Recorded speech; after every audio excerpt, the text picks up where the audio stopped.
We were never supposed to get married, at least not the way it happened. Andy and I were just two young lovers with nothing but time, dreams, and a reckless kind of joy. We had no jobs, no money, no plans, only each other. I was a newly trained midwife waiting for a posting. Andy had just finished national service and prayed daily for a job interview. I lived with my parents, and he lived with his. Life was simple until it wasn't. My father, the church elder, the respected man, didn't appreciate Andy's frequent visits. Not because he disliked him, but because he didn't want the church whispering that his daughter was entertaining a boyfriend under his roof. So Andy's visits were short, supervised, and monitored. His parents, on the other hand, welcomed me like I was already their daughter. His mother adored me. His father treated me with warmth I had never experienced anywhere else. Then one morning, everything shifted. Andy and I were lying in bed when I glanced at the calendar. "Andy, what's today's date?" "The 25th, he said casually. "I'm 3 days late." We laughed it off until 2 weeks later, when nausea hit me like a truck. I told Andy I needed a hospital. He asked, "Has your period come?" I snapped, "What does that have to do with anything?" That night, the pregnancy test showed 2 angry red lines, bold, clear, undeniable. I sent Andy a photo and typed, "What do we do?" He replied, "You're pregnant. You're going to be a mother. What else is there to do?" We told his mother first. She hugged me. His father nodded in acceptance. Telling my mother was like carrying a boulder on my chest. Her first question was, "Who's going to tell your father?" I said, "Maybe, we wait until he figures it out." But my mother betrayed me, out of fear, not malice. The next morning, my dad knocked on my door. One look at his face, and I knew he knew. He took a deep breath and said, "The harm is already done. But I will not be mocked in church. That young man will marry you, immediately, before anyone notices your condition."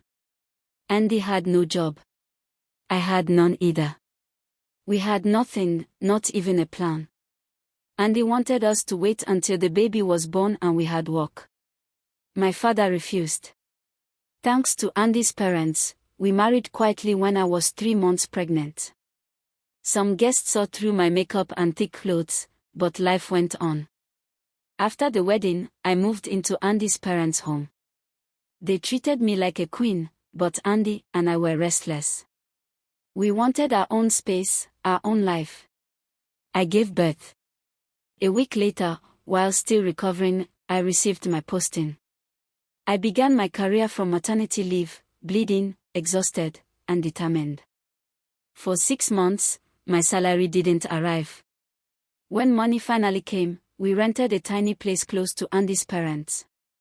We moved in with nothing but clothes and Andy's CVs neatly arranged on the center table like trophies of hope. While I worked, Andy stayed home with the baby. He cooked, washed, cleaned, woke up at dawn, and soothed cries. The baby became more his than mine in his pride, his joy, his heartbeat. Our first major fight came when our son turned 2. I wanted him to start school.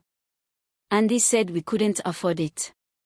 I said, "My finances can support it." "You worry too much." That was the spark. He stiffened. "Your finances, right.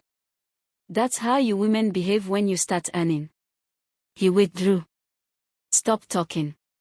Started sleeping at his parents' house. My apologies bounced off him like rubber on stone. One night, I blocked the door with the baby in my arms and whispered, "Please don't go." He exploded.